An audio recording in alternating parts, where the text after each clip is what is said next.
கர்த்தருடைய பரிசுத்தநாமத்துக்கு ஸ்தோத்திரம் உண்டாவதாக. நீங்கள் சுஸ்தமடைமைக்கு உங்கள் குற்றங்களை ஒருவருக்கொருவர் அறிக்கையிட்டு ஒருவருக்காக ஒருவர் ஜெபம் பண்ணுங்கள். நீதிமான் செய்யும் ஊக்கமான வேண்டுதல் மிகவும் பலனுள்ளதாய் இருக்கிறது. யாக்கோபு 5:16. துன்மார்க்கருக்கு கர்த்தர் தூரமாக இருக்கிறார், நீதிமான்களின் ஜெபத்தையோ கேட்கிறார். நீதிமொழிகள் 15:29. ஏசாயா 48:17. சங்கீதம் 119:17. நீயும் உன் வீட்டார் அனைவரும் பேழைக்குள் பிரவேசியுங்கள், இந்த சந்ததியில் உன்னை எனக்கு முன்பாக நீதிமானாக கண்டேன். சோதோமின் ஜனங்கள் பொல்லாதவர்களும் கர்த்தருக்கு முன்பாக மகா பாவிகளுமாய் இருந்தார்கள். ஆதியாகமம் 7:1. ஆதியாகமம் 13:13. நீதிமானுடைய சிரத்தின் மேல் ஆசீர்வாதங்கள் தங்கும், கொடுமையோ துன்மார்க்குடைய வாயை அடைக்கும். வலுவாய் தொடிக்கும் எக்கால் சத்தத்தோடே அவர் தமது தூதர்களை அனுப்புவார். அவர்கள் அவரால் தெரிந்து கொள்ளப்பட்டவர்களை வானத்தில் ஒரு முனை முதற்கொண்டு மறுமுனை மற்றும் 4 திசைகளிலிருந்து கூட்டி சேர்ப்பார்கள். மத்தேயு 24:31-35. வானமும் பூமியை ஒழிந்து போகும், என் வார்த்தைகளோ ஒழிந்து போவதில்லை. என்னை நேசிக்கிறவர்களை நான் நேசிக்கிறேன், அதிகாலையில் என்னை தேடுகிறவர்கள் என்னை கண்டடைவார்கள். நீதிமொழிகள் 8:17-21. ஐஸ்வர்யம் கனமும் நிலையான பொருளும் நீதியும் என்னிடத்தில் உண்டு. பொன்னையும் தங்கத்தையும் பார்க்கிலும் என் பலன் நல்லது, சுத்த வெள்ளியை பார்க்கிலும் வருமானம் நல்லது. என்னை சிநேகிக்கிறவர்கள் மெய்ப்பொருளை சுதந்திரிக்கும்படிக்கும் அவருடைய களஞ்சியங்களை நான் நிரப்பும்படிக்கும் அவளை நீதியின் வழியிலும் நியாயப்பாதைகளுக்குள்ளும் நடத்துகிறேன். சங்கீதம் 119:17. உபாகமம் 8:17-18. அவர் என்னை நோக்கி, மனுபுத்திரனே, உன் காலுண்டு நில், உன்னுடனே பேசுவேன் என்றார். நம்ம ஒவ்வொரு நாளிலும் என்ன செய்யணும்? கர்த்தருக்குரிய காரியங்களை நம்ம ரொம்ப கேர்ஃபுல்லாக இருக்கணும். நீதிமானுக்கு எப்படி இருக்குது, துன்மார்க்கனுக்கு எப்படி இருக்குது நம்ம பார்த்தோம் இல்லையா? எப்படி நீதிமான ஊக்கமான ஜெபத்தை என்ன செய்கிறாராம்? கேட்குறாராம். மிகவும் பலனுள்ளதாக இருக்கிறோம். அப்போது நம்ம ஒரு குற்றங்கள் நம்ம என்ன செய்யணுமா? அறிக்கையிடணும். இப்போ நான் ஒரு குற்றம் செஞ்சேன்னா நீங்கள் மன்னிக்கணும். நீங்கள் ஒரு குற்றம் செய்வதை நான் மன்னிக்கணும். இல்லைனா கர்த்தர் நம்முடைய குற்றங்களை பாவங்களை செய்ய மாட்டார், மன்னிக்கவே மாட்டார். நம்மளை தெரியலன்னு சொல்லுவார். இப்போ நம்ம சொஸ்தம் அடையணும்னா, வியாதியிலேருந்து நம்ம விடுதலை வேணும்னா மற்றோடைய குற்றங்களை நம்ம என்ன செய்யணும்? மன்னிக்கணும். அது மட்டும் இல்லாமல் ஒருவருக்கொருவர் ஜபத்தில் தாங்கணும். ஒருவருக்காக ஒருவர் ஜபம் பண்ணுங்கள் சொல்லி அறிக்கையிட்டு ஜபம் பண்ணணும். நம்ம அறிக்கையிட்டு நம்ம தப்பிதங்களை அறிக்கையிட்டு மற்றவர்களுக்காக ஜபிக்கும் போது நம்முடைய சிறையிருப்பு போகுது. ஆனால் யோபுக்கு தான் அவனோட சிறைப்பு போச்சு. நம்மளுக்காக ஜெபிக்கும் போது அவனுக்கு கூட தந்தார் இல்லையா? துன்மார்க்க கர்த்தர் எப்போவுமே தூரமாக இருக்கிறார். துன்மார்க்கு நீதிமான்களின் ஜபத்தையோ கேட்கிறார். பார்த்தீங்களா? துன்மார்க்கு தூரமாக இருக்கிறார். எப்படி? ஏன்னா அவன் துன்மார்க்கன், அவனுக்கு பிரியவில்லை. ஆண்டவருக்கு அவன் மேலே பிரியம் கிடையாது. அதனால தானே செய்கிறார், அவங்க தூரமாக இருக்கிறார். நீதிமான்களின் ஜபத்தையோ கர்த்தர் கேட்கிறார். பாருங்கள், நீயும் உன் வீட்டார் அனைவரும் பேழைக்கும் கீழ்ப்படுகிறான். நோவா என்ன செய்கிறாரு? கீழ்ப்படுகிறாரு. நீதிமானாக கண்டேன்றாரு. இப்போ நோவாக்கு பாருங்கள் எவ்வளோ பெரிய சாட்சி. நம்மளை பார்த்து ஆண்டவர் சொல்லுவாரா இன்னும் நான் நீதிமானாக கண்டேன்னு? சொல்லவே மாட்டார். உண்மையாகவே நான் சொல்கிறேன், என்னோட மனசாட்சியின் பிரகாரம் பார்த்தா நானே சிந்தனையில், செயலில், கிரியில் சின்ன பாவனை கூட இல்லை.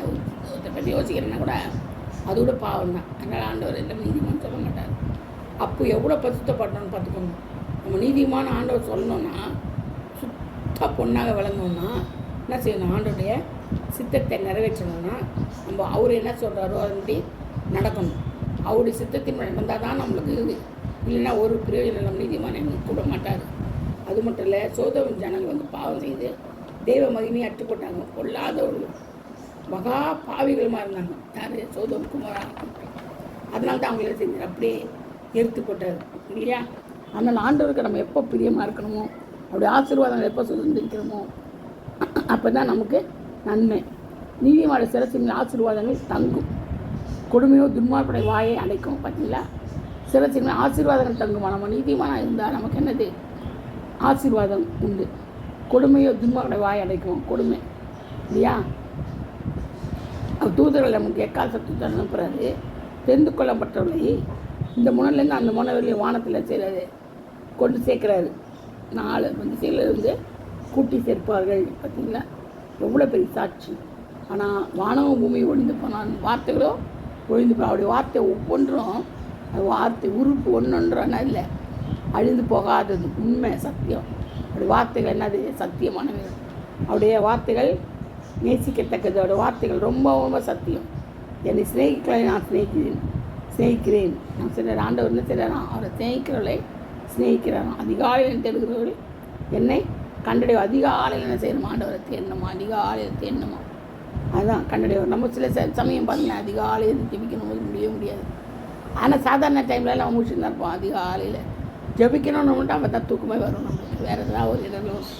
அதனால் நம்ம பெரிய கிருபை தான் அவரோட தயவு நம்ம மேலே அவர் என்ன நோக்கம் வச்சுருக்கிறாரோ அது அவரோட சித்தம் தான். எவ்வளோ என்னால் அஞ்சு உங்களால் ஒன்றும் செய்ய இயலாதுன்றது. ஒன்றும் செய்ய முடியாது. நீங்கள் நல்லா யோசித்து பண்ணி பாருங்களேன். என்னால் அன்றி உங்களால் ஒன்றும் செய்ய இயலாது. அப்போது என்ன அர்த்தம்னா அவர் இல்லாமல் நம்மளால் ஒன்றும் பண்ண முடியாது. அப்போ நம்ம பண்ணுறோன்னா அது யாரால்? கர்த்தரால். அவரால் மட்டும்தான் நம்ம செய்கிறதெல்லாம் விளங்கும் இல்லையா? அப்போது நம்மளை நான் நேசித்தாதான் அந்த மாதிரி நடக்கும். இல்லைன்னா முடியவே முடியாது. பொன்னையும் தங்கத்தையும் பார்க்கலாம் என் பலன் நல்லது, சுத்த வெள்ளியை பார்க்கல வருமானம் நல்லது. பார்த்தீங்களா? அவருடைய வருமானம் நல்லது. அவர் சொன்னார் இல்லையா? உண்மையாக பாடுபட்டு உடைக்கணும், கையில் பிரயாசத்தை ஆசிரியர் இல்லையா? அப்போ அது என்னது? சுத்த வெள்ளியை பார்க்கலும் வருமானம் நல்லதான். பார்த்தீங்களா? தங்கத்தை பார்க்கலும் பலன் நல்லது. அப்போது வெள்ளி தங்கம் அதெல்லாம் ஒன்றுமே நம்மளுக்கு ஆண்டுடைய பலன் தான் ரொம்ப முக்கியம். பலன் பலன் பலன் தேவ பலன். அவர் தேவ பலனால் நம்ம இடைக்கட்டுறாரு. ஒரு நிமிஷத்துலையும் நம்ம நடக்கிறது, படிக்கிறது, தூங்குறது, நிமிஷம் கூட மூச்சு விடுறது எல்லாமே கர்த்தருடைய பலன் தான். அவர் பலன் இல்லாமல் நம்மளால் ஒன்றுமே செய்ய முடியாது. பிரியமானவர்களே, ஒவ்வொரு காரியமும் செய்கிறோம் அப்படின்னா நம்மளுடைய அடிகள் சறுக்கலாக இருக்குது. அது சரியாக பாதையில் நடத்துறது ஆண்டவர் மட்டும்தான். இயேசுப்பா மட்டும்தான் நம்ம நடத்துவாங்க. ஏன்னா நம்ம மேலே அவரை பிரிய வச்சுருக்கிறாங்க. அழைக்கப்பட்ட அநேக தெரிந்து கொள்ளப்பட்டவர்கள் ஒரு சிலர். நம்ம தெரிந்து கொள்ளப்பட்டவர்களாக நம்ம இருக்கணும். அவருக்கு உண்மையாக இருக்கணும். அது போதும். மனுஷனுக்கு உண்மையாக இருக்க முடியாது. பிரியமானவர்களே, மனுஷனுக்கு உண்மையாக இருக்கவே முடியாது. ஒரு நாளும் புருஷனையோ மனைவியோ பிள்ளைகளோ திருப்திப்படுத்த முடியாது. ஏன்னா மாம்சம் அவனை திருப்திப்படுத்த முடியாது. ஆனால் தேவன் என்ன செய்வார்? திருப்திப்படுவார். ஏன் போடுவார்? என் மகள் என்று மகன் புத்திர சுவிகாரம் தந்துக்கிறார் இல்லையா? அவர் இல்லாமல் நம்மளால் ஒன்றும் பண்ண முடியாது. அதனால நம்மளை என்ன செய்வார்? ஆசீர்வதிப்பார், அரவணைப்பார், காயப்பட்டு காயத்தை கட்டுவார், சிரிச்சிப்பார், சிரிச்சில் சைக்க பலன் தருவார். ரொம்ப எல்லாமே கர்த்தரால் மட்டும்தான் முடியும். பிரியமானவர்களே, நீங்கள் ஒன்றே ஒன்று நினைங்க, என்னால் ஒன்றும் கிடையாது. கர்த்தர் தான் எல்லாமே. எல்லாமே ஆண்டவர் தான். எல்லாம் இயேசு கிறிஸ்து மட்டும்தான் நினைங்க. நம்ம பிழைப்போம். அவர் இல்லாமல் நம்மளால் ஒரு கையோ காலையோ மூச்சோ ஒன்றுமே பண்ண முடியாது. அசைக்க முடியாது, சுவாசிக்க முடியாது. சுவாசம் இயேசுன்னு தான் வரும். சுவாசம் இயேசுன்னு தான் வரும். சரிங்களா? அந்த மாதிரி நம்ம இயேசுக்கு உண்மையாக இருக்கணும். இயேசுக்கே உண்மையாக இருக்கணும். அவர் மாத்திரம் போதும் நமக்கு. அவர் மாத்திரம் போதும். அவர் இல்லாமல் நம்மளால் ஒன்றும் பண்ண முடியாது. நம்ம நல்லா நினச்சிக்கோங்க. ஏன்னா நோக்கி இதை செய்யணும். ஆண்டோட நோக்கி கூப்பிடும்போது என்ன செய்யறது?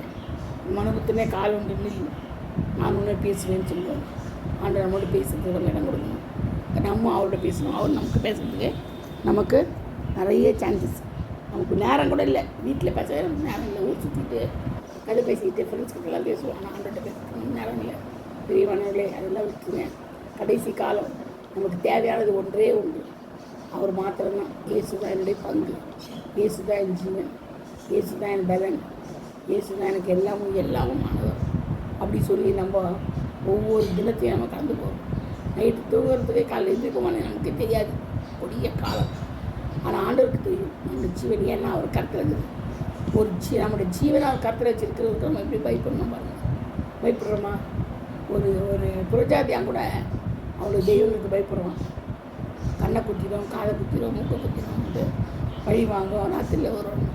ஆனால் ஜீவனுள்ள தேவன், பதிலளிக்கிற தேவன், பேசுகிற தேவனுக்கு நம்ம பயப்படுறோமா?